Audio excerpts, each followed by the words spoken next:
You both have immense bodies of work, 30 plus years in all platforms. What, at this point, what would you like this group to know that's essential about your work, each of your bodies of work?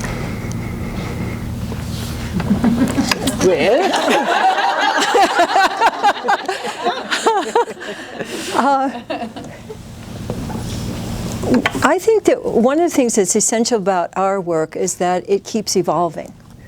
And that people say, I sometimes hear people say, well, I've done their work. And I go, how recently? And it's been both, it's been wonderful, but also a challenge, because there are some structures where you go, like when I went to do Rolfing, it was very clear. I do my 10 sessions, we did this. Number 7 was the nose, which was always awful. And hated the nose. But it was, you know, but that's what you were getting. And so with we have certain principles, and I think among those, the things that we've contributed to the field are the microscopic truth, which I now call matching, and the upper limit problem, that the one human problem is how much love and positive energy you can give and receive every day, and embodiment. That I was just the other day, I was saying to Gay, we were out in the backyard, I was saying, all of this and bodies too. It's just so wonderful to be able to be fully embodied, to be here while you're here. And so much of, I think, what goes on is separating us from our direct experience. And I'm so very interested in direct experience. I would say the other thing that about our work, and especially about my work, is my specialty is turning concepts into embodied processes. So for example, I have a whole process for commitment. That once you've done that process, you will understand commitment and you can use it in your life.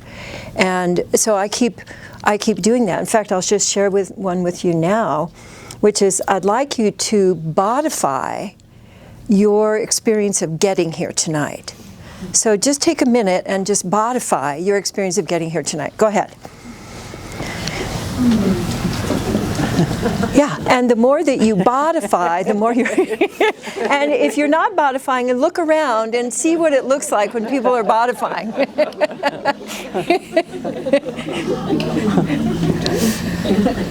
So we have 12 books together. Gay and I have 12 books together on relationship and body intelligence. And he is just about to publish his 42nd and 43rd book next year, including reinventing himself as a novelist. And his latest book is about Sir Errol Hyde, and everybody who's read this latest book says it is a masterpiece. So, very exciting. So that's just a taste. Just a taste. Yes. Will you ask me the question again, sir? Yes. What I would take forward about my work? Yes, what I'd like you to know. You'd like us to know right now? How simple it is. So that means that anybody can learn it. That this is all learnable. And I think a lot of transpersonal ideas and this whole idea of shifting your consciousness, it can sound to me sometimes like, okay, that sounds great. How do I do that? Should I just meditate? Okay, I meditated, now what do I do? That in fact it's so simple, doesn't mean it's so easy, but of deciding I actually want to shift, and then I have that within my body. I have the ability to shift my physiology right now. You too could do that.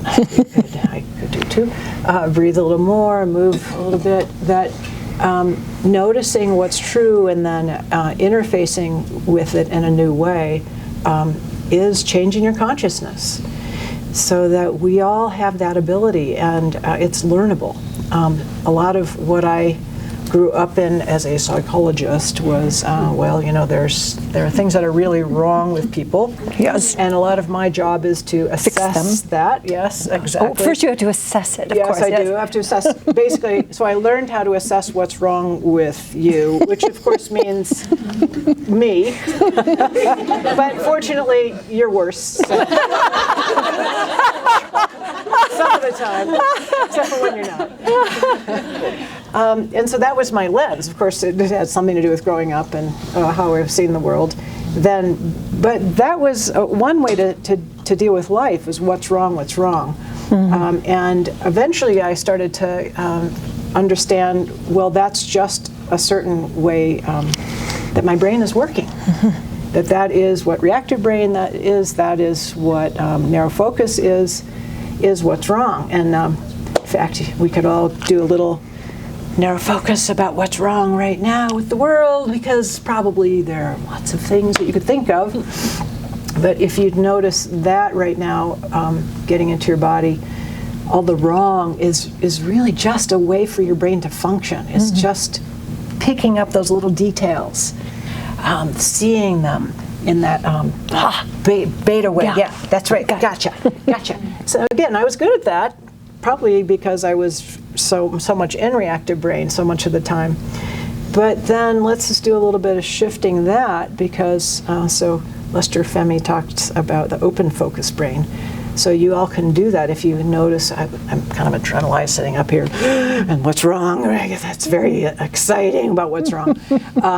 But then to actually shift your brain waves right now, and you can do that, and I'll show you right now because it's so fun to do. I'm looking at Danielle, hi there. And so you can look forward and you can look at me or any of, look at outlines, and then continue without moving your head or your eyes. Start to go peripheral.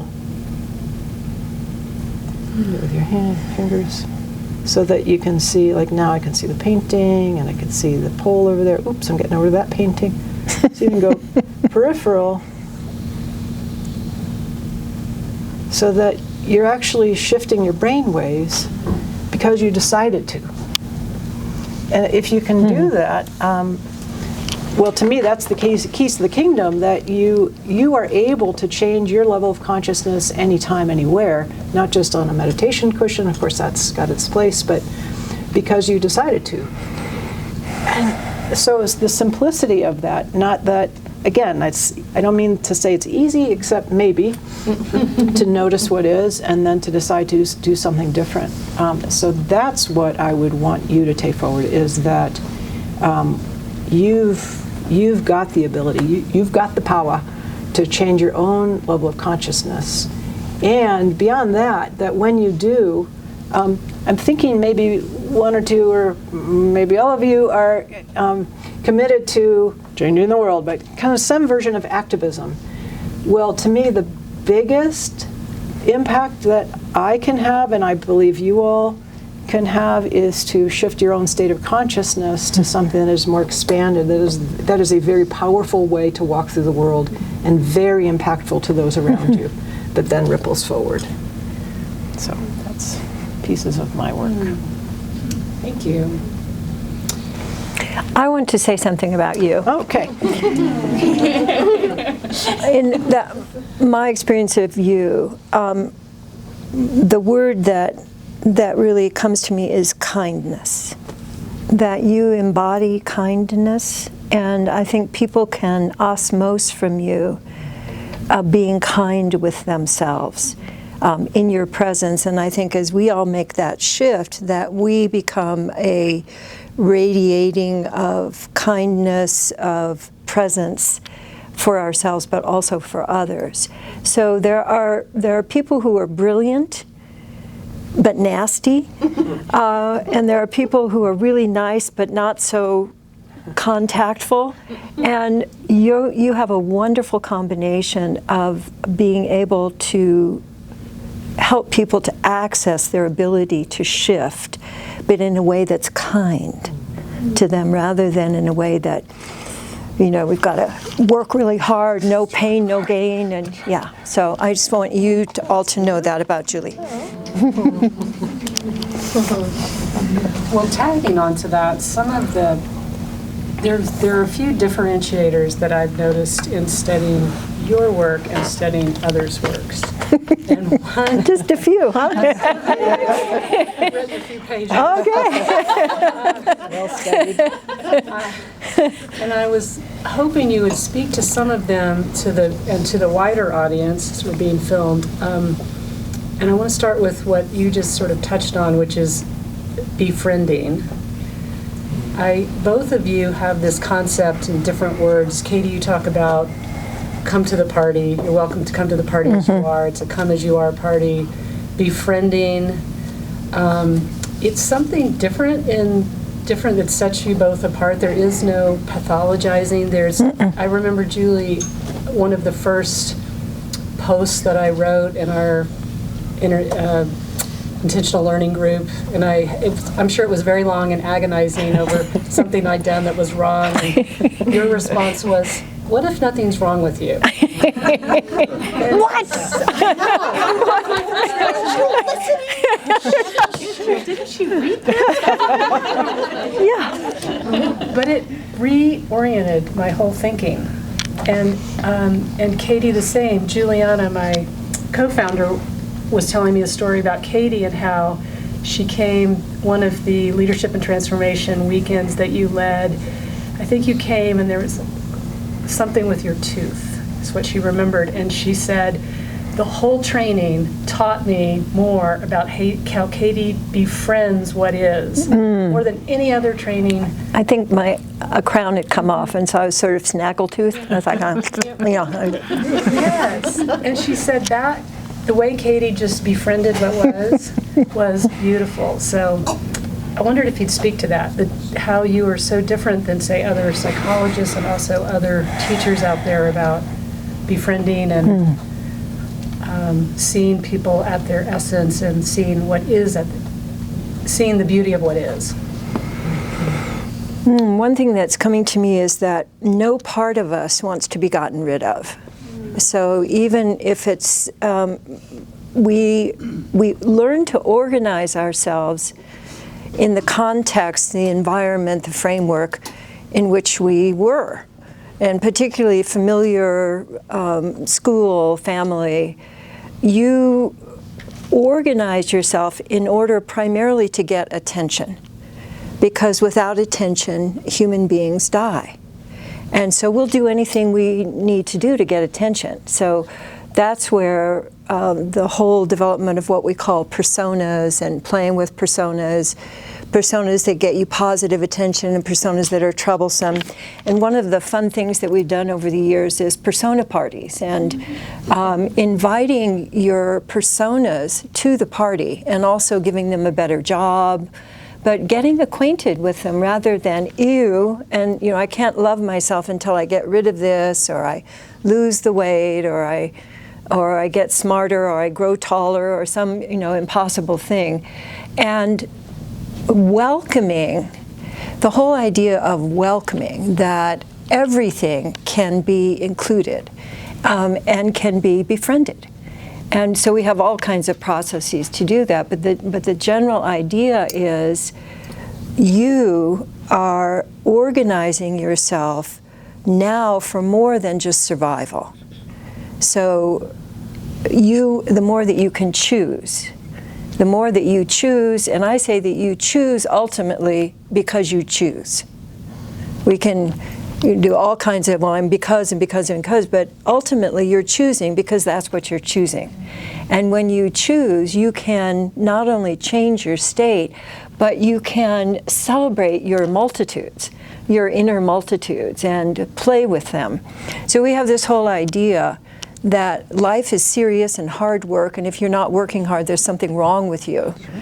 And the whole idea that you can play your way to direct experience of how magnificent life is and other people are is considered rather lowbrow and not academically significant.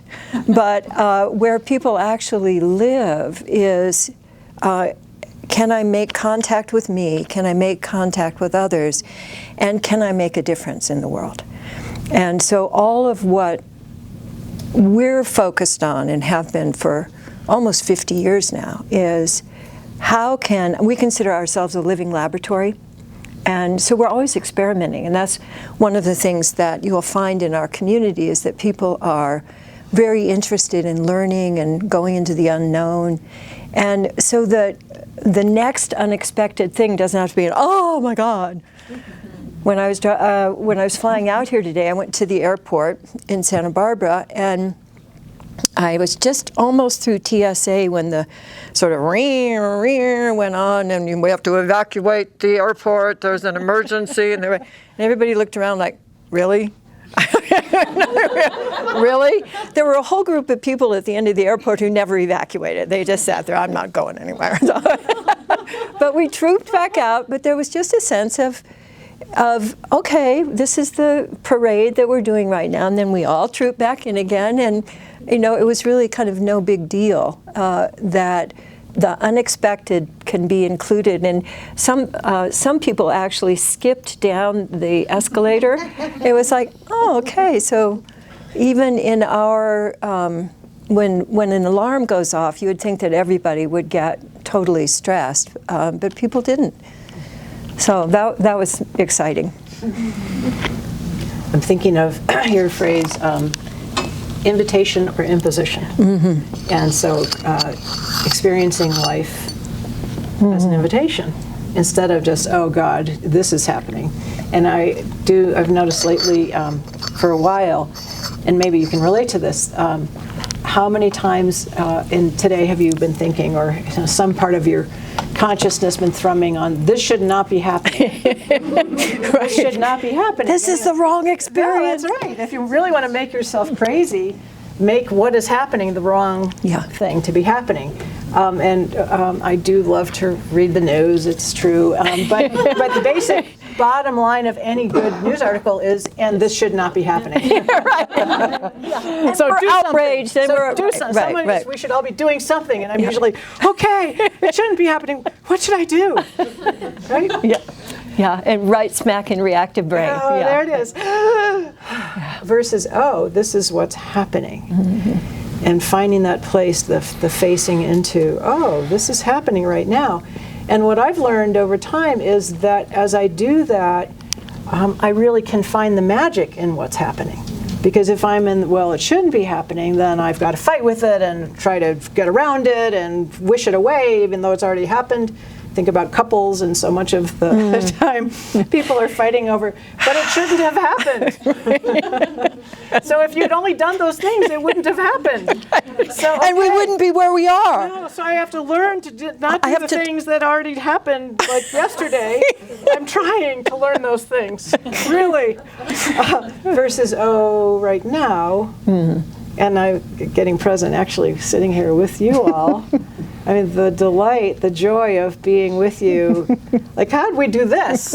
This was a good one, Katie. Yeah, this is a good one. Yeah. And this is what's happening, right? We get to play and be together in this beautiful way. So embracing the whole and then seeing, I mean, really imagining. I think so much of the climate change inference for me is somehow humans have ruined everything. And that we, I don't know, we're sort of a barnacle in the butt of nature. And it just scraped it away, and everything would have been fine until we came along.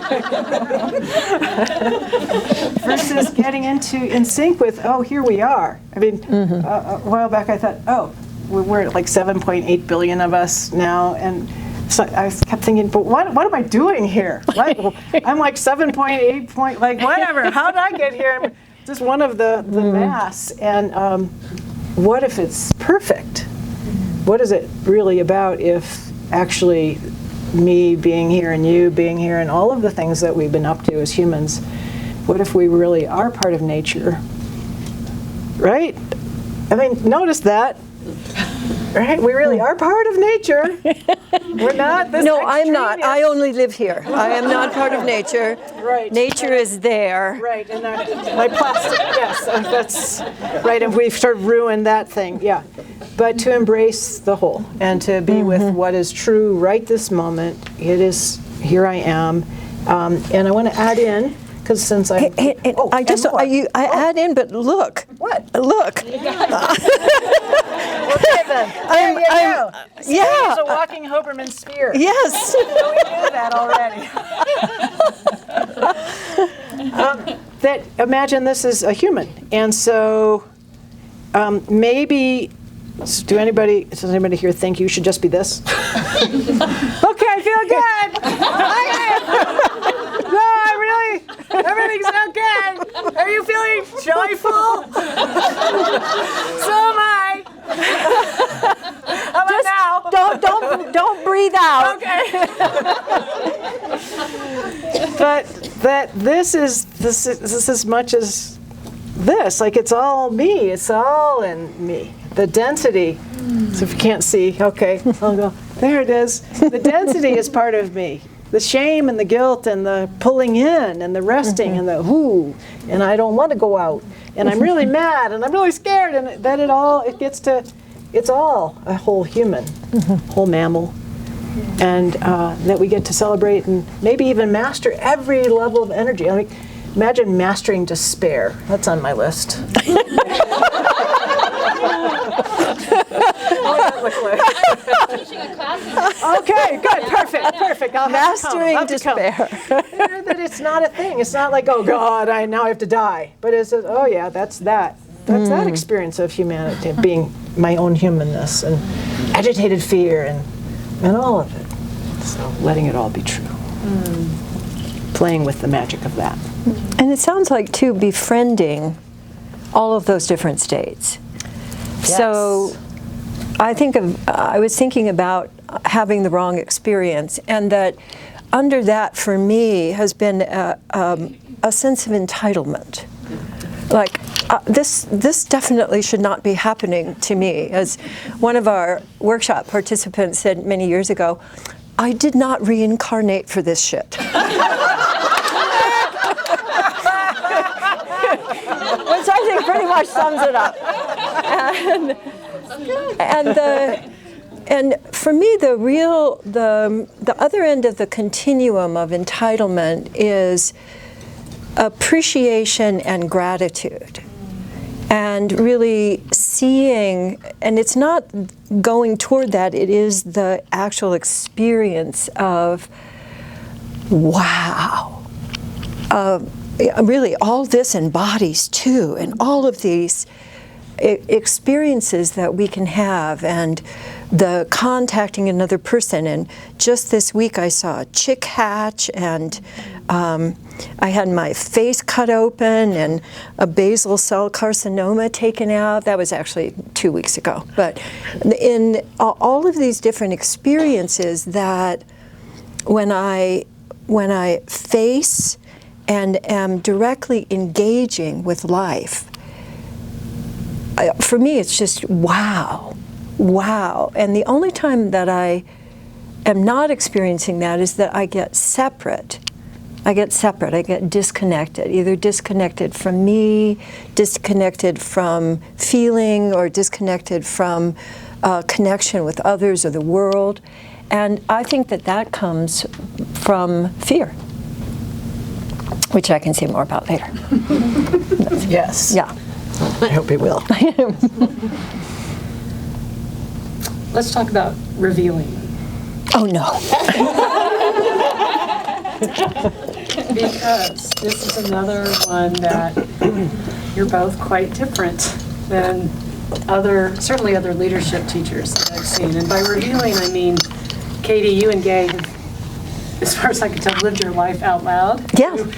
Through the public, through books. I don't know if you all have read all of their books, but they catalog their relationships so transparently. And I've witnessed that with you. And Julie, you talk so openly about your experiences with Kathy, and when you do have upsets, and I'd just like you to talk about that, because that really is so profound and has taught me so much. I have things to say, but I always do, so I'm just... Well, you were giving me space. I'm giving you space, darling. Well, I was contemplating, because so much I've learned from your modeling from the beginning. It's just been tremendous for me. But there was something happening as I was getting involved with your work, which was, for some of you, you might remember the dark days in Colorado of Amendment 2. I do. 1992. Some of you might not have been born, I don't know. True. But that was a time when, so if you don't know what I'm referring to, in Colorado, the state, there was a referendum, and there was a vote by our populace to legalize this discrimination against gays and lesbians. And so that was such a, It was really shocking. Yes, I felt shocked, and remember wearing black the next day. Just felt scared about who are my friends and who can I trust, kind of some paranoia in there. And at that point, thought, oh, okay, so I commit to being open in my relationship with what's happening, because who is out there that people can look to that actually, healthy or unhealthy, who knows, but and actually see, oh, this is a relationship that is happening, and to make it public and as much as possible, which was kind of at cross purposes what I was learning as a therapist, because you know, about therapists, you're not supposed to disclose that stuff, but You're not there, really. no, You're just it's you a blank roll. slate. Yeah, that never worked for me, but as you can probably tell. But that was a whole other piece to that for me, was just feeling such a strong commitment, and that was my activism, and still is, I think, to bring that forward.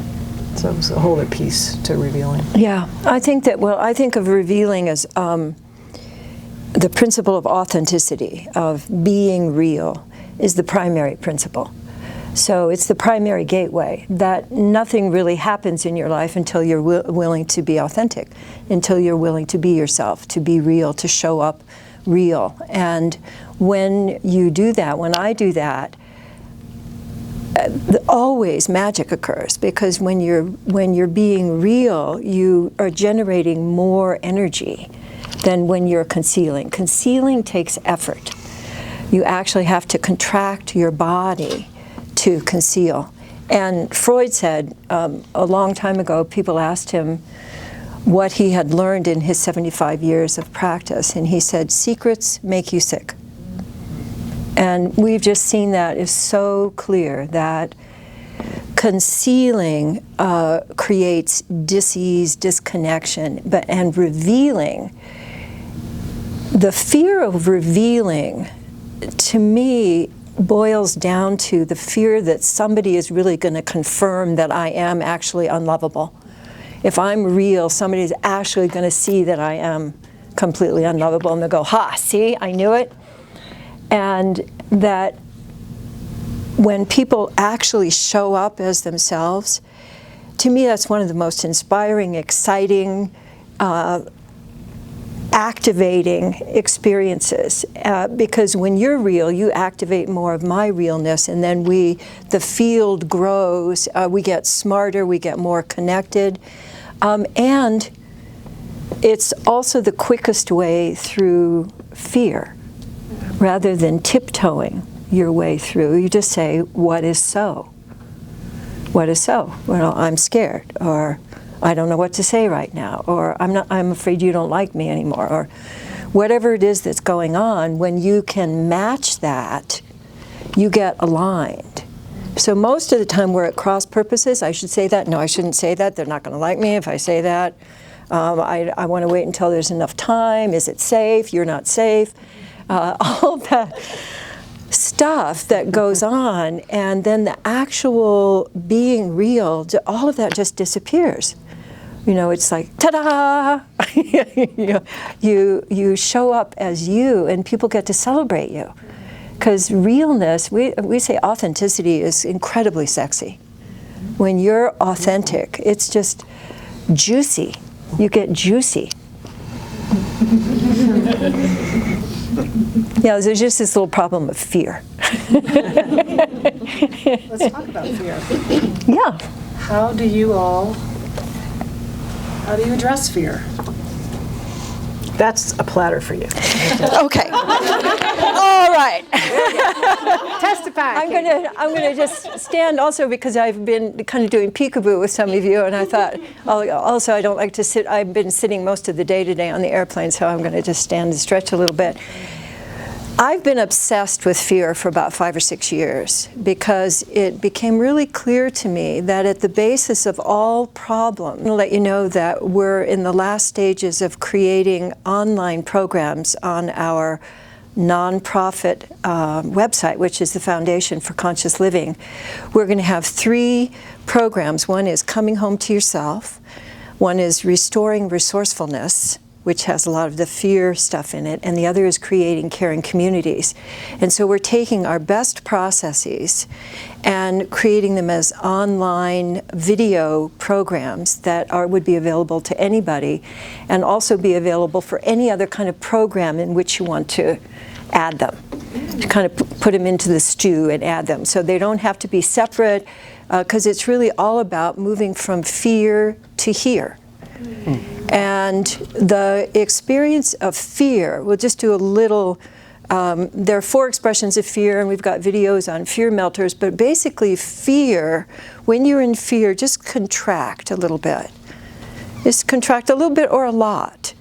And notice some of you contract in, some of you are going to contract up, some of you are going to fold, some of you will probably do more of a, and those are all of the different expressions of fear. And when you're contracted, the big thing that happens is that other people become the enemy. So just contract a little bit and look around. And notice that even in a little bit of contraction, you start having more anxious thoughts or critical thoughts, or you're wondering if other people like you, and you've all stopped breathing. So you can either be expanding or growing, or you can be contracting or protecting, or as Bruce Lipton says, but you can't do both. You can't do both. And so I've really been looking at how to befriend fear, how to recognize fear. So I have a whole process I call Finding Your Fear Signature, and that we've been making videos of that. I've been making videos of all of these. It's very exciting. And putting together the simplest, most powerful processes that we know to assist people to actually be able to turn toward their fear rather than away from it, and include their fear. And fear is different than other feelings. So when you're angry, and you express that clearly, if someone is committed a trespass, and you handle that, you didn't keep in agreement with me, I felt angry about that, I would like da-da-da-da, and you clear that up, then that leaves your body. When you're sad and you cry, then for that moment you don't feel that you've ridden the wave. But fear isn't a wave. Fear is like, it's like a spider web. And it can surround your other feelings, and it certainly surrounds your body. And it can be invisible to you. But when you're like, have you ever walked through a spider web and it's, but you don't know it's there until you walk into it? When you remove the fear web, you literally get connected with life energy. So most of what fear does is remove us to keep us safe. And when you befriend fear, then all of your other experiences become available. I like to use the image of an electrical pole where the electrical wires haven't been connected and they're all kind of, and people who are in that kind of fear can feel dangerous, and they are dangerous. And I'm dangerous if I get into that, but when I hook those up, then I turn that fear into life energy, and that I can use as I choose, rather than being used by it. So my sense is that fear has run our, I think it goes all the way back to when we dropped the atom bomb, that we changed the chemistry of the world, and that we've been in a fear state ever since. I grew up in that. I grew up in, we're getting another echo of it now, which I think goes back to the bomb shelters. So now the duck and cover drills that people are doing for gun control are the same kind of ones that we did for expecting an atomic bomb to be dropped any moment. And that matrix that we've been growing up in, I think we're at the apex of that right now. Are we going to continue recreating that, or are we going to actually befriend fear and turn fear into flow, fear into connection? And so that's my purpose right now and for the next period of time. Oh, thank you. My language, it's really fun to see over years and decades of kind of how our work is separate and connected. I love that, separation, connection, that's my thing really. So it's different language, but basically it's very similar outcome. Result is, I think a lot about reactive brain and creative brain. Yeah. So reactive brain is anytime we perceive a threat, we go into some sort of reactivity. And then we can move out of it. Eventually, we will do that naturally, hopefully, unless we keep re-evoking the stories that are scaring us. So I think it'd be helpful perhaps to do a little brain anatomy right now, because why not? And it's Thursday night. So this is Daniel Siegel. So thanks, Daniel. So get your hands out. Thumbs in, fingers over. And then like this, and you put your two hands together. That is sort of very, very vaguely like a brain. Okay, can you kind of see it? So I'll borrow Katie's skull over here. Okay, so see, it's right in there.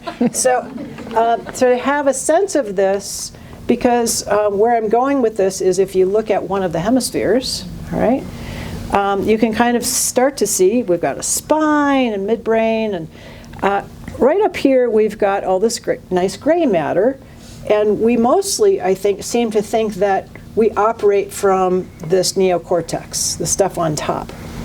Well, some of the time we do. But then there's this little troublemaker in the middle, the limbic system. And then back here, all this stuff, that's the reptilian stuff.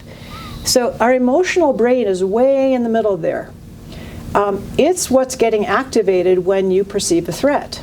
It's kind of going, ah! Okay. Little thumbs. Okay, so you might want to take a moment. I like to do this to forgive your reactive brain. This is and then if you're with somebody, you might want to forgive their reactive brain too. What? Might be a little harder. Not them. No. If they really are a jerk. Yeah. So because mostly, right? So I appreciate you're sitting here, and I don't know what you're thinking, but you're sitting as if all is well. Now I might have become the threat at this point, I don't know. But mostly, a lot of the time we are just able to think and do and be very civil. John Gottman, who's this great marital researcher, has done all kinds of things over the decades. This piece of research that just totally changed how I work as a therapist. This is what he did, because what he does over time is he has couples sit in front of a video camera, and then they're connected to all these galvanized skin response things and heart rate monitors and all this stuff, and so then they start to fight. He says, okay, have the conflict, which I guess if you're a very compliant subject, then you would just do that. Okay, sure, we'll start to fight. And so then get into the fight, and their heart rate is going up, and adrenaline is going.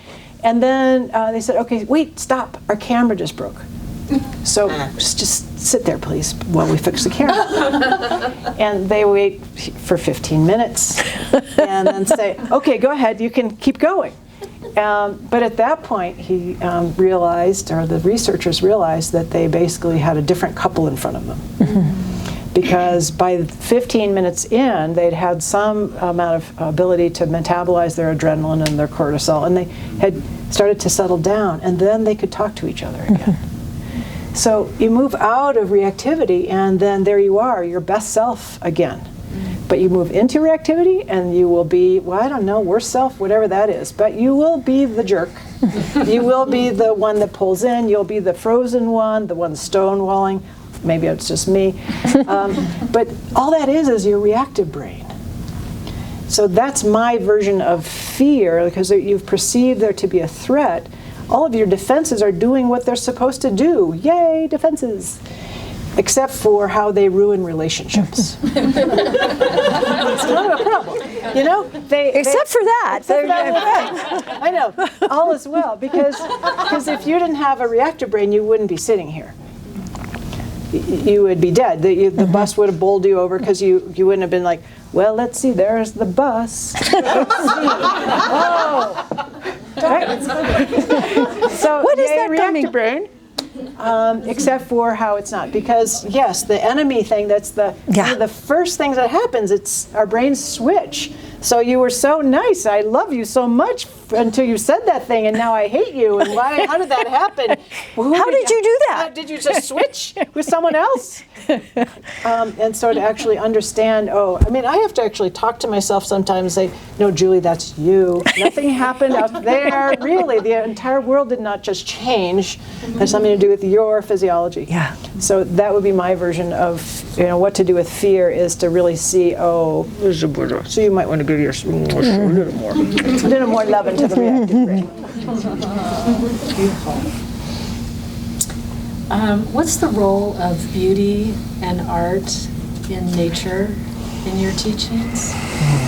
Beauty and art and nature in your teachings. What'd she say? Did you hear that? Beauty and art and nature. Yeah.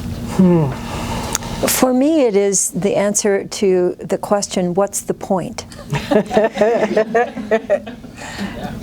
What are we, where we're being encouraged to fight back, and what for? What are we actually developing? What are we celebrating? What are we encouraging? What are we giving our attention to? And I've been noticing, well, for one, when I get those emails to fight back, I write back to them and say, I prefer to engage. I'd like to engage with others to create something that really works for all of us. And so, because fight is one of the expressions of fear. So if I'm fighting back, I'm just contributing to keeping it all going. But when I look at what are humans actually up to? And I don't know if you've ever been to the British Museum, but all of the museums in the world, but especially the British Museum, because it goes back for so many, they've collected, because they stole things from everywhere. They have tchotchkes and stuff and bracelets and things and drawings that go way, way, way back. So it looks to me that humans make art. Humans make art, and humans make dance, and humans make music. And that goes all the way back, and it's in all cultures. And I participated in some film a while back where we're talking about how we can jumpstart evolution. And my assertion was that the best way is to get people to move together with music, right? Yes. that if I think as we've gotten more and more what I call head-centric, we have abandoned our ability to create. And I also think that creativity is the only experience that's more powerful than adrenaline. And right now we're on this adrenaline roller coaster that has gotten about as exciting as I would like to see it get. And I've actually experienced for myself that when I'm creating, I'm so engaged and I'm so aware of of the act of being alive, and creative thoughts are coming through and they're connecting with others, and it's juicier than adrenaline. And if we don't find something that's juicier than adrenaline, it's over. And so for me, art and beauty, along with justice. I took one of those tests, like, what are your values? What are your top values? And my top two were beauty and justice, which is this nice juxtaposition. That when we create together, when we co-create together, that's so much more satisfying than getting stuff, having power over others, being right. See, being right, just take a moment and be right. Just, get right. And think about the last time that somebody was really wrong and you were so right. And just enjoy that adrenaline. Because can you feel it? It's already going. It's going. Damn. Okay, we have to get right again. Yeah, you have to get right again. You have to keep feeding that getting right, and then it escalates, and then you get in a conflict, and then but that's it. To me, it's very boring now, because it's just like a two-step game. I'm right, you're wrong, and that's and then we escalate. Yeah. But creativity and co-creativity, I think that's really the new frontier.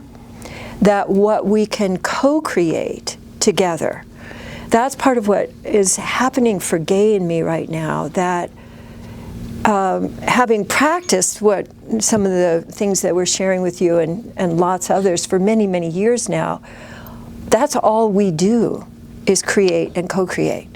That's it. So I was just thinking, have an argument. I was thinking, have an argument. Have a conflict. We haven't had a conflict there's been no criticism in our house in this century. And it's not like we don't do that, it's just that we don't do that. Because we're engaged in being authentic, in appreciating, in taking responsibility, and in creating. That's what we're up to. I was taking a mental tour of your home.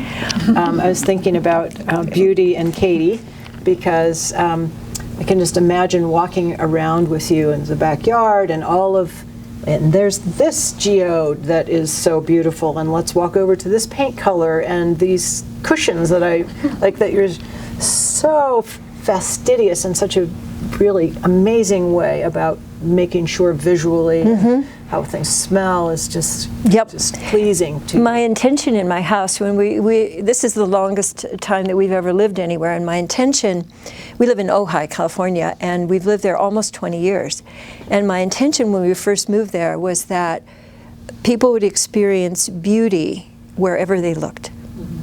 And we have one of those California homes that's kind of indoor, outdoor, so we have windows all along both sides. And I was just looking around the other day, I thought, I did it.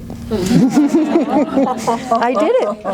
Yeah. We took out our lawns in the front and in the back, and we have bee and butterfly and hummingbird gardens in the front, and we have a kind of a desert landscape in the back. And yesterday I was walking out to the mailbox, and 4 monarch butterflies.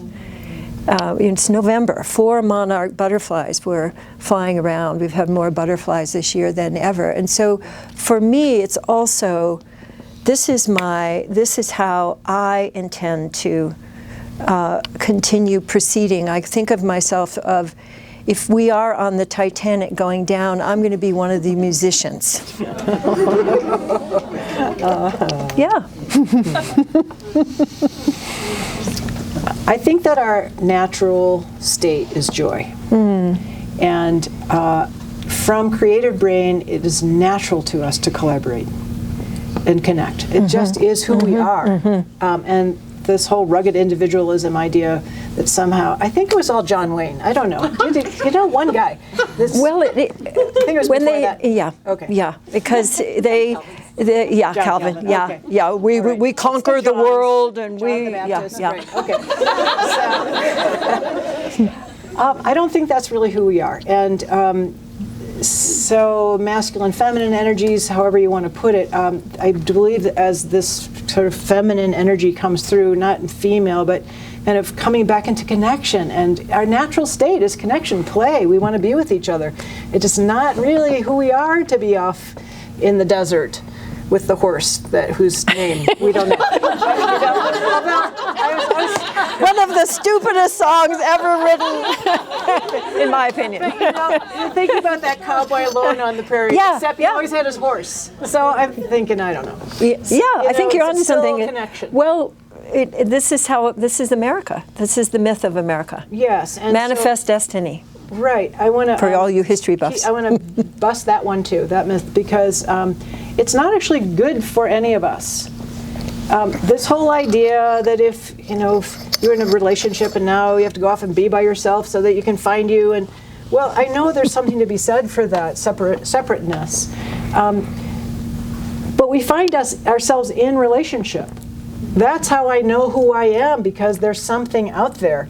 And there's this great image that I've used over time, I think from, I can't reference who it's from, so blessings, whoever it is. But if there you are, just in space, you're floating in space, how do you know you're you?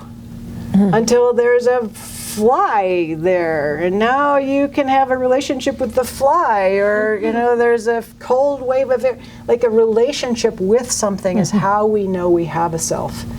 So I do believe that is who we naturally are, and I really want to open that back as a positive, not all this codependence, it's so bad. Well, I know you need to know yourself is different from someone else. You have a different body, okay? But to be able to value connection as really what brings out the best of us, and co-creation, that amazing experience of genius and people showing up as from their essence and bringing in what your gifts are, who you came in as. And it's one of my favorite things is to have somebody say, oh, you know what else we could do? And I'm like, wow, I never would have thought of that. Thank you. Now that's fun. Let's try that. So to have it come together is such a natural experience of humanity, I think. And I want to add in nature a little bit, give nature, since the role of nature is so funny, isn't it, that we're sitting here being part of nature, talking about nature. But nature's talking. Hello, okay. Nature is talking. I am nature, I'm talking. I don't know if somebody else heard this or read this a while back about, well, we've passed the moment. We've passed the moment of being able to solve this climate crisis. Anybody else hear that? It's too late. So I don't know, we should just die now or something. I don't know what the message there is. But I thought, well, thank God.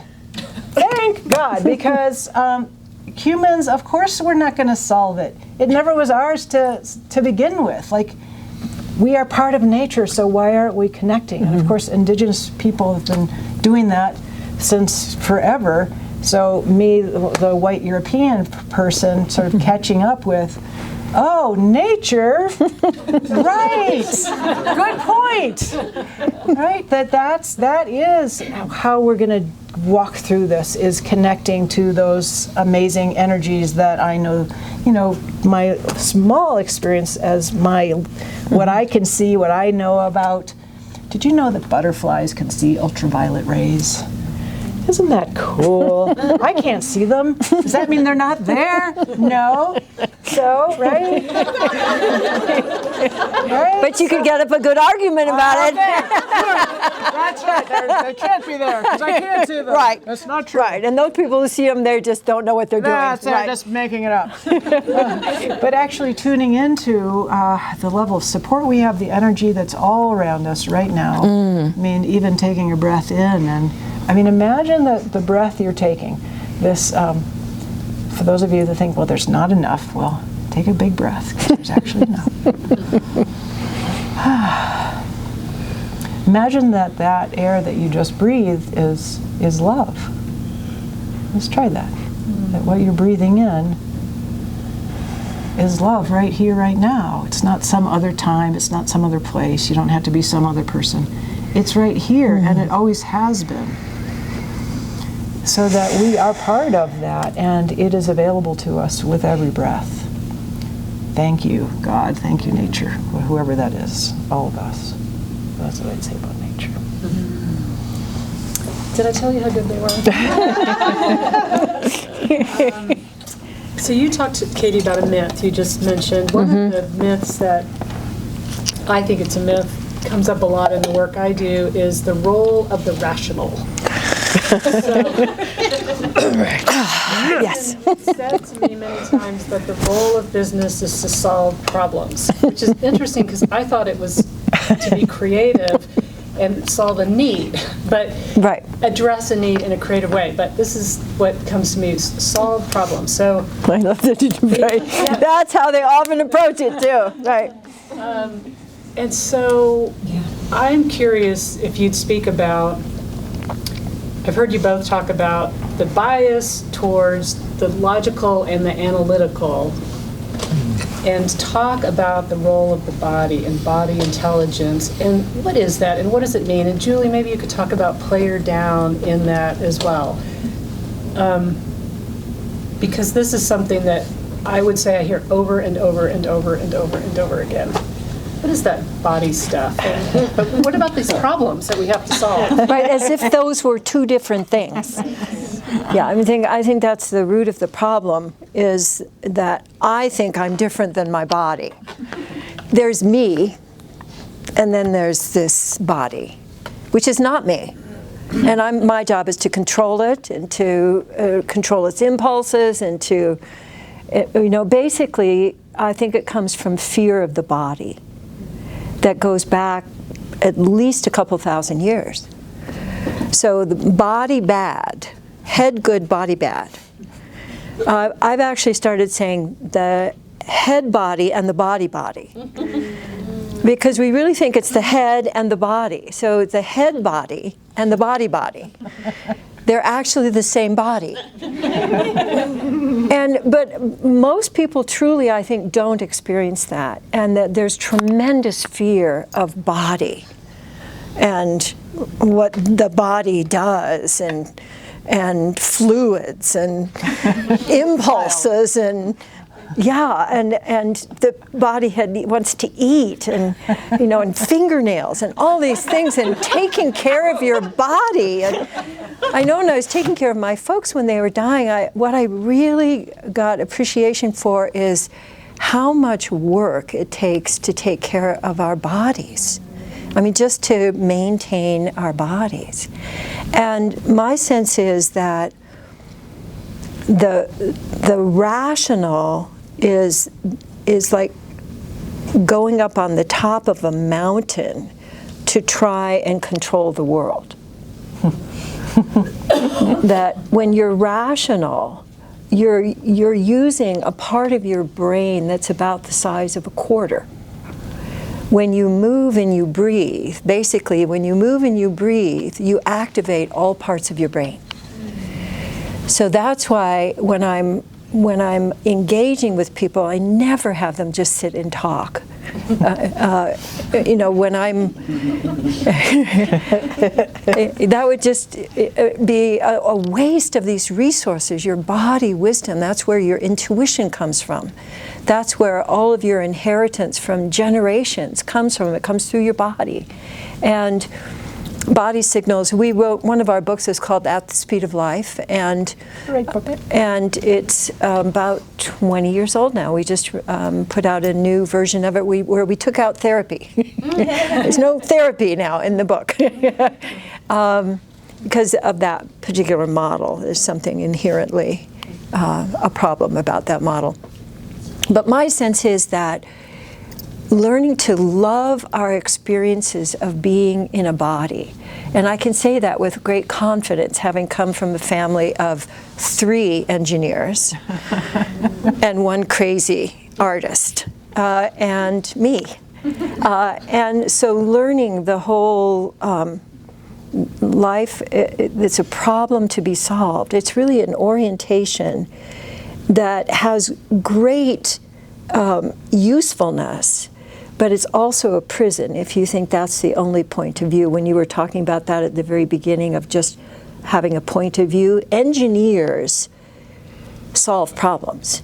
And if they don't have a problem to solve, They make one. Yeah, so engineers look for problems. And my sense is that a lot of what goes on, particularly in corporate world still, is looking at life as a problem to be solved rather than as an opportunity to learn, to co-create, to celebrate, to meet needs with solutions, but not just to meet needs with solutions, to invent, to go into the unknown, and to go into the unknown with company. Get your tribe together and you go into the unknown and see what you can find. Oh, I have two things I want to say. Is it this one or that one? So I'm going to say this one first and hopefully get to this one. Okay. So first, this is the piece of wisdom I want to pass on from a teacher. Your mind does not wish the best for you. That was shocking to me. I was relying on my mind. I was also very unhappy at the time, but I really thought I could figure out my way, my way out of that. Exactly, Yes. you could figure your which, way of out course, of it. created more of the same stuff. So I want to be sure that you hear that, and that over the years I've learned my body is impeccable in telling me the truth. Yeah. So if I want to know the truth, I shouldn't listen to my mind because it makes shit up all the time. This is very clear to me. One day I was in our living room. It was a bit cluttered. I was feeling great, and then I walked across and I tripped over something, and my first thought was, Kathy. Sorry, Kathlyn. Some version of what, how could you have left that there? But that fast, my mind became my enemy, as well as poor Kathy's. So to really start to see that the trickster that my mind was, and how state dependent my mind is. So I'm much less. This is true. I'm just trying that out. Most of the time, I don't believe what I'm thinking, especially if I'm in reactive brain, because it wants to tell me all this stuff. And is it true? Well, I guess so. From that state, it's true. It's just that's not the world I want to live in. Is that place of negativity? Because it's certainly I can create more and more of it as I go. But this hand wants to get to business, because has anybody been in a meeting? Imagine a meeting. Okay. Okay. Now in this meeting, all right. We're all here. Okay. Come on. We're at this meeting. I got you all together today. Okay. Now at least 3 of you just got a bad text from home, and so you're feeling bad. And the one over there, one of you is really mad because of some exchange that you and I just had before we got to the meeting, and then somebody's mother just died, right? But look, we got to have this meeting. Okay, should we get something done? Because we only have, an hour to get something done. We must do something. We got to get something done. But the problem, one of the many, with reactive brain is we basically are cognitively disabled. Now, people don't really believe that when we are in reactive brain, but you cannot reach out into the places of creativity. You just can't. Sorry, that's not what your brain is about. Your brain is about detecting the threat and getting the hell out of there. It really wants you to get the hell out of there. You might have to stay, and then you could fight, or you could freeze if you must. Or you could faint. Or you could faint, yes. So there's our meeting, right? Okay, some of it, okay, you faint, you collapse over there, and now, okay, everybody agree? Great, let's go do the plan. Right? What plan? Yeah. What? Didn't you remember? I didn't agree to that. I sent you the memo. You didn't get the memo? Oh, I think it went in my spam folder. Oh, once again, you've broken your agreement. That's going on your evaluation. Right? And so that's what it can look like instead of around here. I've really learned. It took me some time, maybe years, that if anybody's in reactive brain, we need to stop the meeting, because nothing is going to get better. Really. If you're in a couple and you're in a conflict, but you're not in Katie's house, but anyway, you're in a conflict, nothing is going to get better. I promise you. I've tested the theory. And if you don't stop and shift your physiology, you're Yep. just going to be more and more in the same. And so in terms of business, we're wasting so many human resources of creativity by not stopping. So the player down, this is my image these days. It's still football, is it? Yes. Yeah. I forgot what month it is. Where am I? You're letting people know. Right. Okay. So imagine in a football game, right, if there was never the whistle stopping the play, and the people just like keep running over each other and Piling on each other, right, but keep pulling going, each keep other's- going, no. And grab the football. Bam! That's right. Just keep going for 45 minutes. So people in football figured it out. It's a good idea to stop and get everybody back up and maybe, get some Gatorade or, take care of bodies. Somebody carted off the field. That's right. Just stop. And so I've imagined, I haven't done this yet, issuing yellow flags, so you could be that's great. where you are. Flag on the field. And then everybody would just stop. I think that's a great idea. Yeah. Okay, Flag good. on the I'll be field. doing that. Yeah. Great fundraising idea. Okay, there you go. Yellow flags. Okay. I think it's a great idea because I was in a meeting one time where someone was openly crying, and the person leading the meeting Just to did not look at that person, did not address that person, and we had 45 minutes, and we went through that meeting. All I remember is this person crying. Right. That stood out. Else, and, so I really like this player down as a way to address what's happening and creatively, as you've been saying. Feelings are so highly contagious in all directions, for the most expanded, but certainly reactive brain feelings. I mean, smart us as a herd, as a pack, for humans to make fear contagious. Okay, got it. Okay, that works, right? So they're so contagious that to pretend that we don't feel it is crazy. It's nuts. Our whole limbic system's going, yes, somebody's crying over there. So to not actually handle it is great. Just tromping all over all the players versus getting everybody, all the players in the team up and ready. One of the ways we're going to address that in the programs I was telling you about is with our basic transformational process, which is FACT, facing, accepting, acknowledging, and accepting, choosing, and taking action. And all of our transformational processes are a version of that. And I see player down as you're facing, and everybody's facing, turning toward what is happening. I think that's the basic, there's somebody down. And then a version of, okay, we're accepting, we're not ignoring, we're not saying this is not happening. We're going, oh, what's happening here? And facing into that, which is the hardest thing to do, and then accepting and then choosing, which one of the things I really like to do in business a lot is pattern interrupts.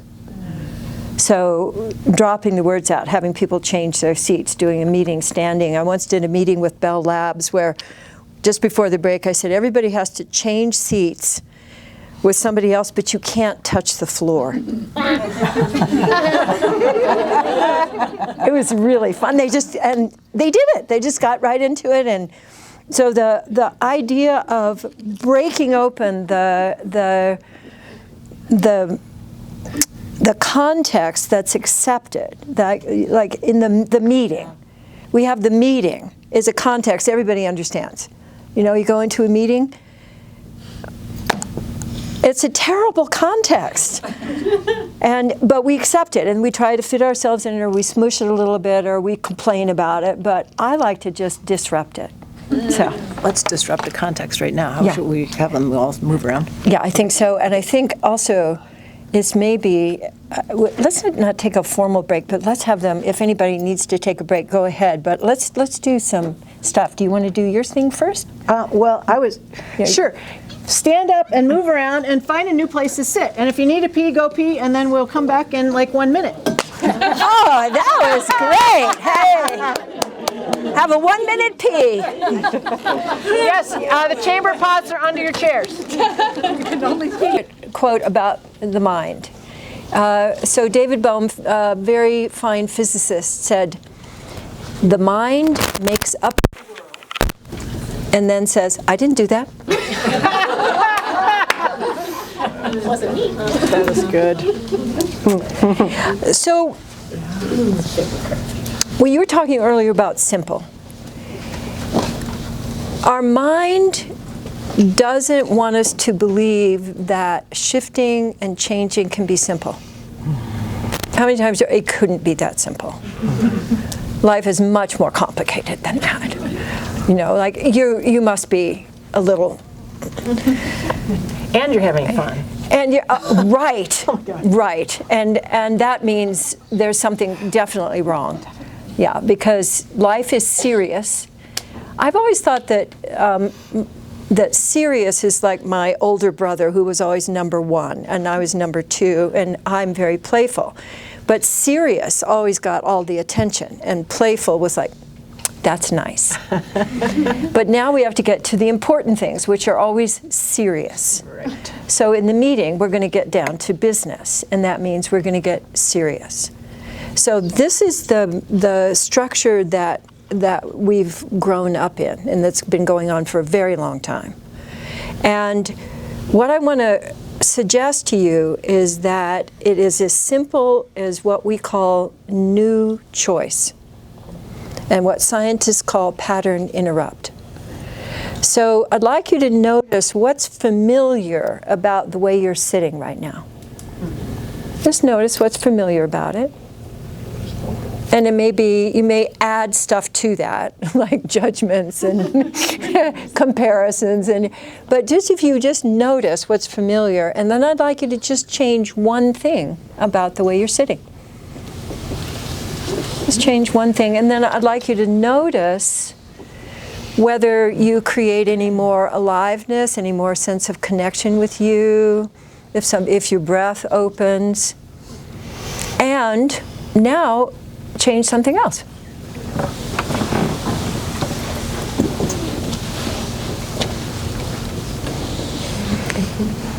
And again, notice if you feel more aliveness, more openness, more possibility.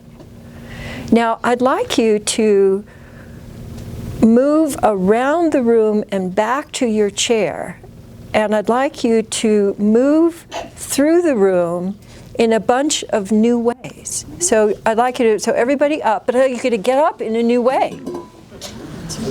Too late. Right. Now, start to move, and then change one thing. And then keep moving and change another thing. And remember, it doesn't have to be a big thing. It can be just a little thing.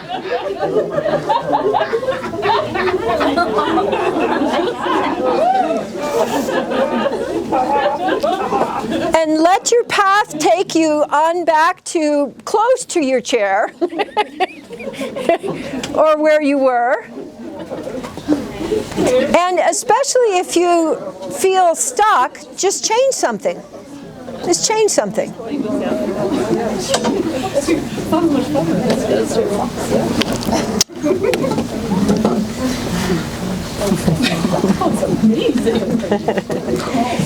Great. And those of you who don't want to come back, don't. You can locate yourself someplace else. Great change. So now notice your availability. Notice that there's more space in the room. Notice that people's, you can see them better. Like your eyes are sparkling. I can see that. I couldn't see that before. I don't know if they were sparkling before, but now I see they're sparkling.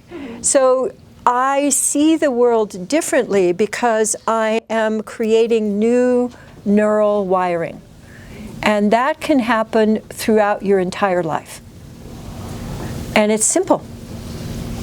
And that's the basis of all of the different activities that we do. How about you do yours, and then I can do some fear melters with them. Well, yes, okay. So, Well, I think okay. you're on a roll, and I want Yeah. to do mine after because Okay. it's a different. Oh, it's a different thing. flavor. Okay. Yeah. I was wanting to have them have some break from me. Oh. I know they're probably thinking, oh God, more Katie. And more, Katie. But I have cards for you, so you have a reward for your participation. So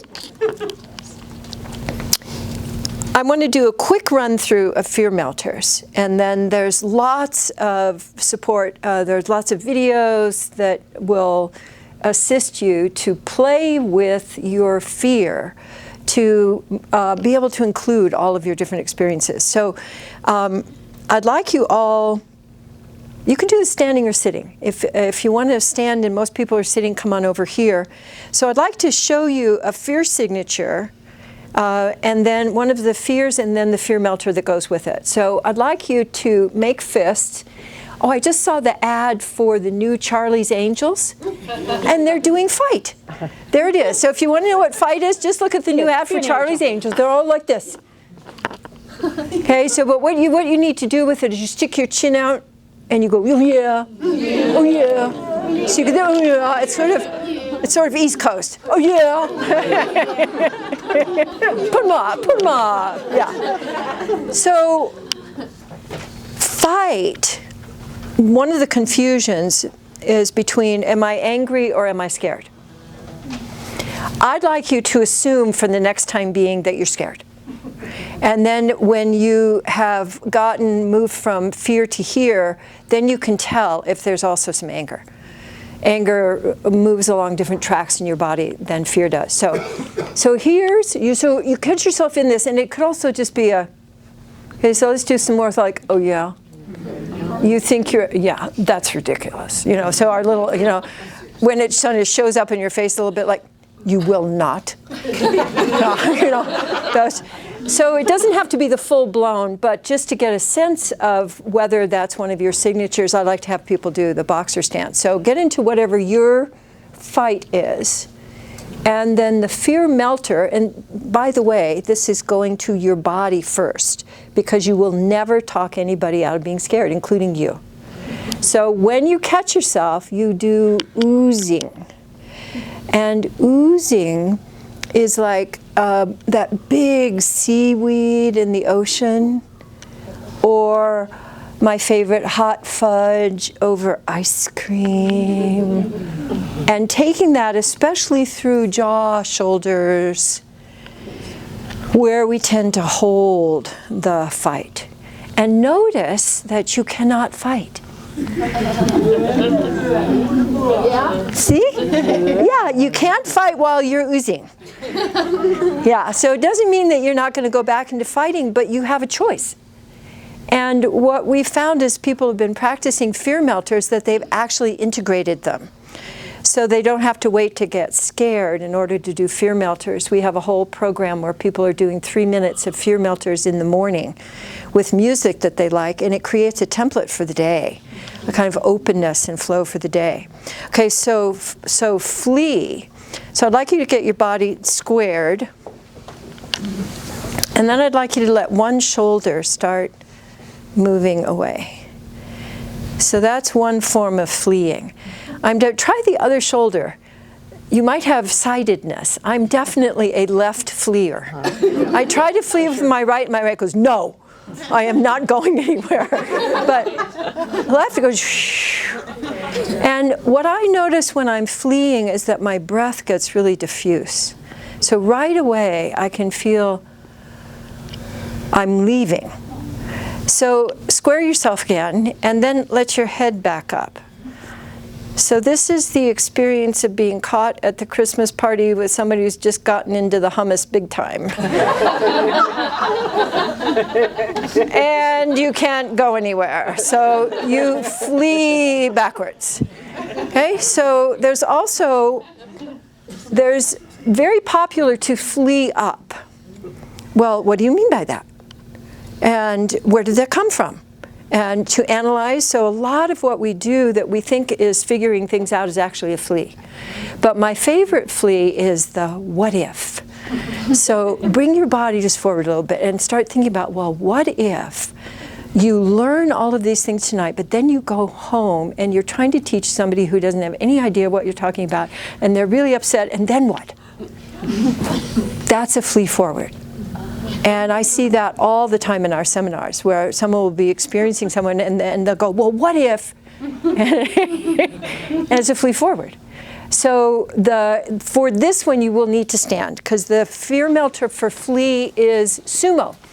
So you get your legs wide and you get down. And I like to shift from one leg to the other, and I'm so happy that I can do this now. This is about almost 3 years since I broke my hip, my left hip. And so to be able to do sumo again, it's just very fun. So when you're practicing sumo, I recommend a full-on sumo, so that you really get a sense, because you're not going anywhere. In sumo, you get that sense of, I am here. But you can do a mini sumo, which is to just feel your feet. Let yourself really feel the bottoms of your feet, feel your toes, presence your feet. And that's also a sumo. Okay, so those are the two that are most familiar with people. My personal favorite is freeze. And to do a full-on freeze, you grip your toes, grip your butt, grip your stomach, grip your hands, hold your breath, and open your eyes really wide. And then go. And do it again. Now, it can be also a startle. No, so you can have a little freeze, a startle freeze. And actually, when I fell, my body froze, and I knew my body froze, and I couldn't do anything. I had this, and just enough of a freeze that my eye went over, my bike went over on top of me, and boom, that was it. So the freeze is very powerful. And I know I learned how to freeze to become invisible. And I think that's true in the animal world too, that if you just freeze, you're not here, and the predator will not see you. And what people usually say is, just relax. Just relax. When you're frozen. Sure. Yeah. Okay. Just relax. I'm relaxing. And what I found, though, is when I'm frozen, I can wiggle my fingers and toes. So see if you like your toes better or your fingers better. But when I wiggle my toes, my fingers start wiggling. So kind of vice versa. And then you can let the wiggling start to migrate, so that you start to let your arms wiggle and your body wiggle. And I like to go all the way so that my voice is actually wiggling. I'm wiggling so much that my voice is wiggling.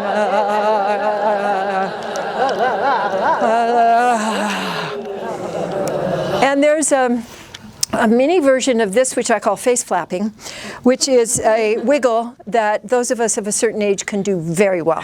You put your head forward and you go,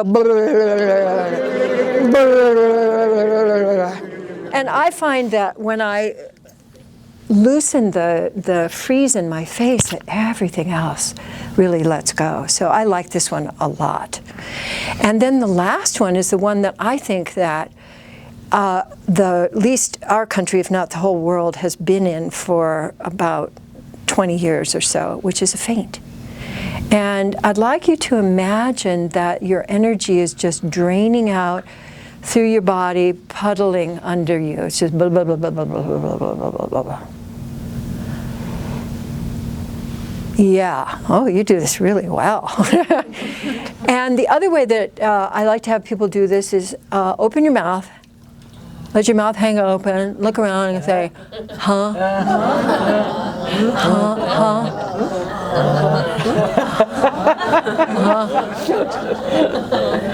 So it's where you have a moment of going stupid, and I say it doesn't necessarily mean that you are stupid, that you just have had a moment of where you lose, you disappear, that pooling and being pulled down.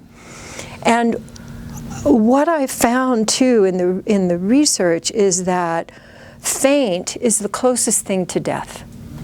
So animals go into faint when they know they're dying. And the the antidote I call love scoops, and because you reach out. So I'd like you to imagine that you have a pool of love. You're standing in a deep pool or a shallow pool that's full of all of the sensory experiences that you associate with love, with warmth or color or coolness. And I'd like you to reach into the pool, and I'd like you to get some love, and I'd like you to actually give it to yourself. I'd like you to apply it anywhere that your body wants some love. You can shower it over yourself. You can go and you can apply it to the places in you that you think are unlovable. But make sure that you reach and contact yourself, because you're actually reaching out is your first move as an infant that allows you to connect with the world, so that you're not just receiving. So reaching out and bringing in and connecting with you, those are the fear melters. And if you put them together, they're even more powerful. So when we leave, we won't hand them out right now, but I have at least 2 fear melter cards for each of you. So one for you and one for you to give to somebody else. Very generous. Yeah. Thank you. Wait, everybody sit down. Sit down now and, Sit down. yeah. Seriously. Okay, now change something about the way you're sitting.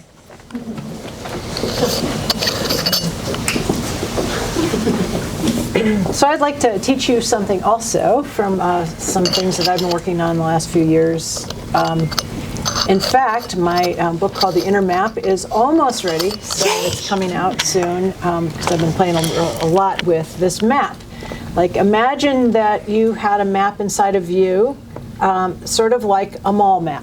You know, the kind that you go to. You are here. You are here. Yeah.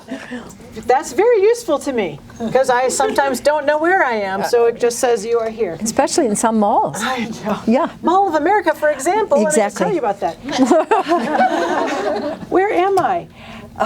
So this is a way to locate yourself. And because it's late and some of you can't see this little thing, I'm just going to give you a sense overall of reactive brain below the line, or very contracted, creative brain out here, expanded. Okay, that's what it looks like, the inner map. What I'm fascinated by is how we are all really great at hypnotizing ourselves. I had a client once who got so scared that they were able to get the plane to go back to the gate. Whoa. Can you imagine that? Yeah. I mean, that takes something to get them to go. Like, how does that even work? Right. So when we looked at what happened, it was very clear at how good they were at hypnotizing themselves into fear. And I'm guessing every single one of you is equally skilled at that. Thank you. Yes. And you have your own version of that, of getting stuck in a thought that you think over and over again. And that's basically what hypnosis is. I mean, there's a few other things I've done this, but it's kind of like that with a lot of sensory detail, because if you're hypnotizing yourself into fear, I'm bringing climate change, I guess it's on my brain, right? We can all hypnotize ourselves together about, oh my God, because it's going to look like this, and oh, those polar bear pictures, right?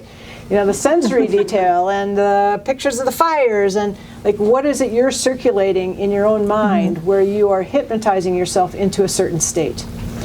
And I actually think that a lot of what we call psychiatric diagnoses are people getting stuck in certain states, getting stuck in despair because, you know, there's just nothing we can do about it.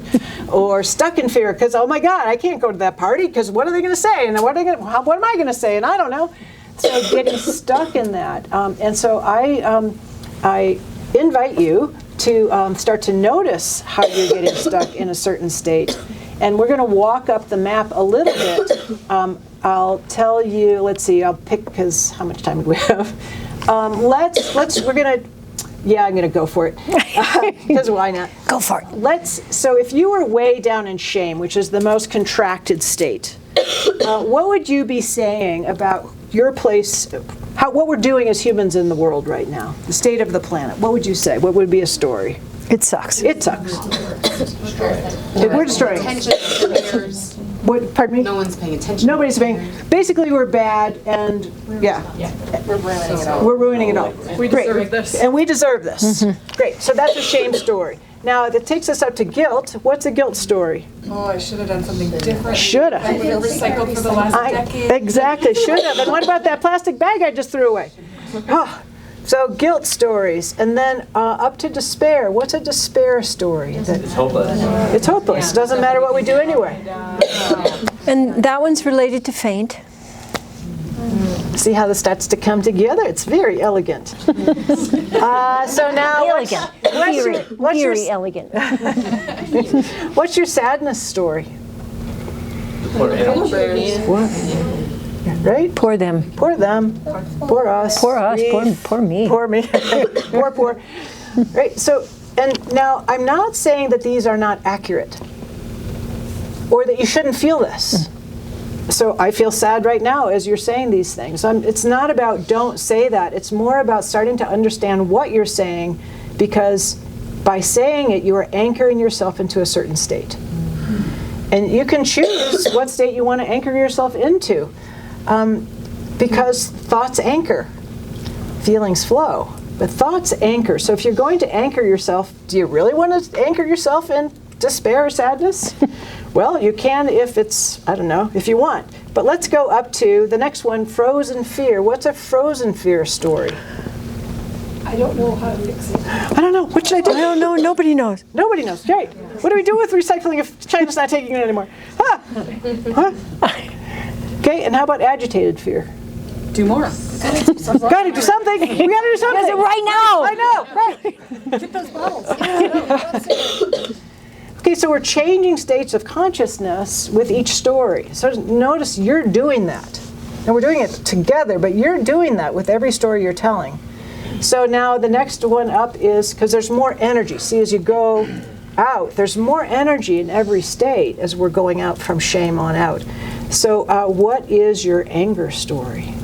What the fuck? Plastics. Yeah. What the fuck? What the fuck? Right. Which will get us pretty close to pride, which has a righteous element. I've been recycling for 40 years. Exactly. What about you? Yes. I teach recycling. Yeah. Right. What about all those other people? Right. The righteousness. All of these are below the line. These are all reactive brain stories. So if you want to stay in reactive brain, tell yourself a reactive brain story. But if you don't, let's get out to neutrality. That's above the line. That's now going over into creative brain, aka facing. Yeah. So what is a neutral story? This is what's happening. So can we be with that for just a moment? Like, let your body be with that. Oh, this is what's happening. Oh, it's happening. This is a really big one. That actually facing and feeling. Facing and feeling. Yeah. It's happening. Here I am. It's happening. And then let's go up to acceptance. What's an acceptance story? A little tougher.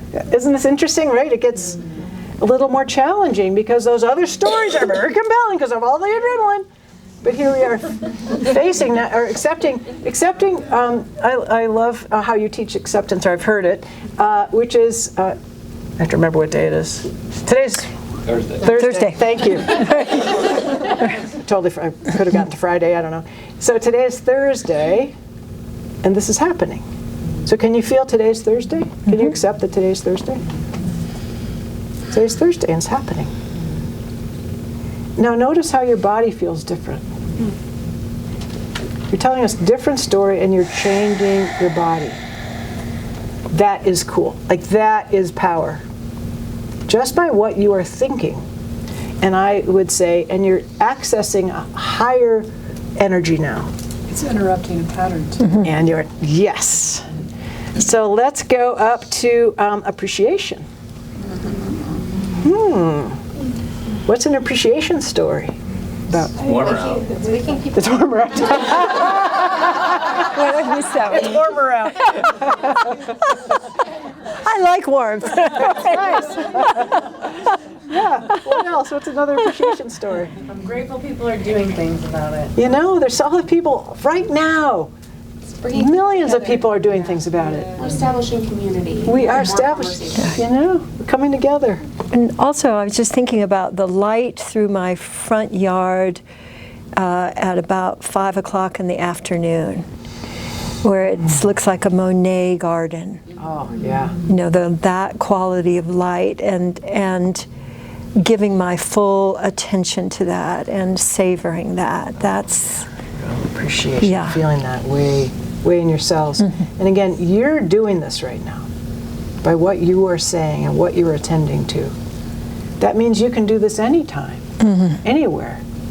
Just because, just for no good reason, to quote Gay, for no good reason, just because this is what you're choosing. Not because it's better than, not saying that, not because it's more true, it's just a different story. And how about love? What's a story from love?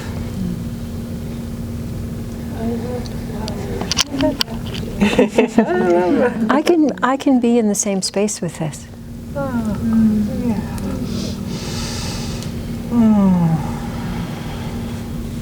Anything else? I'm loving beings across the planet, all beings, feeling that connection, that we're all connected, feeling the mystery of that.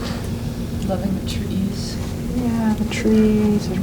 Loving different people's reactions to what's going on. Now, if anybody is having an interruptive thought that's kind of getting you back here, it's like, okay, yeah, but, it's serious. But what about the... That would be an upper limit moment. It's not that it's not true, just might be feeling too good out here. So how about joy? What's a joy story? All this in bodies too. All this advice too, oh my God. This is a great time to be alive. Great time to be here. Woohoo, look at all the things that are changing. Dancing. And dancing. Transformation. And how about we get all the way out to peace? What's a peace story? You can make a new choice. All is well. All is well. Everything's exactly as it should be. Well, perfect, because we're part of nature, and nature is perfect. And all is well. So understanding that you can choose any story you want. And I would say, and as you choose these stories and you're walking around in these stories, that is activism. That is impacting all of us, all beings, because you're doing this instead of doing that, which is just less power. It's also stickier. It kind of is. It's more pokey. It is. It kind of hurts in there. Ouch, ouch, ouch, ouch. And it uses up, it uses up energy being there. It's stressful, and our bodies are not able to rebuild because we're on all the stress chemicals. So there might be a few disadvantages. But now, while we're out here, I want to tell you something because I have these shirts next to me, and so imagine this, because my story out here is pretty simple or similar, like we are all one. And I was thinking about this whole player down thing, and I was thinking about tribalism, right? Because we're segmenting, and I thought, but we're all one. We're all one. So I thought, because I've been sort of into my own athleticism lately, I thought, well, what team am I part of? Because okay, here's a little research that's very interesting. People do this. You sit in front of a computer and you look at faces that are flashing and you say, good, bad, good, bad. This is some research, some social psychology research. And they've done this comparing Caucasians to African Americans and got all this research. Caucasians thought Caucasians were better, and so did African Americans. And people are like, oh my God. Well, then somebody had I just love this. Somebody said, well, let's put team jerseys on people. And it outweighed ethnicity and race. Just team jerseys. Isn't that great? So I thought, okay, teams. So I thought, well, I want to be on a team, and so this is my team. Team Human. All So if right. anybody wants to be on my team, I've got extra T-shirts. We're selling them for BC3. Yep, if you want to be on that team, because Team Human. And I love that we're on Earth. 20 tons. Talk about locating. Yes, that's right. That's where you are, Julie. On Thursday. So your mind in reactive brain does not wish the best for you, but it also is an amazing instrument to support your body to be in true expansiveness in this whole new place that we can all occupy together in connection and collaboration and fun and play. So. Well, I think Sarah, I mean, we should end with a story, right? I mean, Okay. a story from love and peace. Oh, and good point. Okay, what is that joy. story? You have one? I think Lindsay has a story Oh, for us. okay. First, before your story, Lindsay, so that you have your official 1-minute warning, I want to appreciate all the people who made tonight happen, who set up the chairs, and Cynthia for videoing. And that was a very wiggly, joyful, yeah. And Katie for traveling to be with us tonight and sharing your time with us. Thank you. Oh, my pleasure. For supporting the BC3 with your time and talent. And Nancy for facilitating this magical conversation. And for all of you for just being the community that is the Boulder Center for Conscious Community. As I said, this kind of programming and all of our programming is something we want to make available to as many people as possible. And Lindsay, you don't have to come up here if you don't want to. But okay, I thought Lindsay could share a quick story about benefiting from our scholarship fund. Yeah, so I will. I kind of grew up at the BC3, so I think of it as my second home. So I always love coming here, and I don't ever want to leave. So I just got out of school, so I'm still building my career. So it's hard for me to pay for things. I'm sure everyone understands. So like tonight, I wouldn't have been able to come unless I got some help. So things like that are super useful, and I think for me about like just constantly checking in. So if I'm away too long, it's hard. Yeah. So coming back is just really great. So I'm very grateful for all of the help that I can do. We'd like to think that, that saying of like you can never go home again, but like that the BC3 is a home you can always come back to again and again. And you sharing that, kind of being brought up in these tools with your mom coming and then being here now is, I think, such a great example of the rippling effects of your work in training Julie and then Julie's work in training us to bring this out into the world to create connection. So keep us in mind. Colorado Gives Day is coming up. We have some notes here about what your donation can accomplish. You can schedule a donation for December so that if you want to give $60, that is 6 months of someone coming to the basics. A gift of $500 helps a couple come to an essentials weekend. Any amount that you want to donate to support this work is deeply appreciated. And if you are interested in other ways to get involved in the programming that's involved, I'm happy to stick around. But we, again, want to be a place that you continue to come home to and discover and rediscover yourself as Meg Wheatley calls it, an island of sanity during what can be tumultuous times. So thank you very much for a wonderful evening. And if you want to say anything else to complete, I don't need to have the last word, but just wanted to extend my heartfelt appreciation to everyone for this beautiful evening of connection. Thank you. Thanks, everybody. Yay.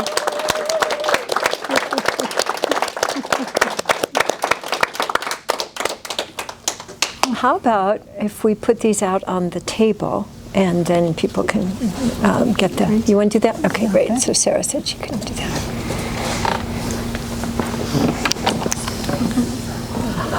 The end.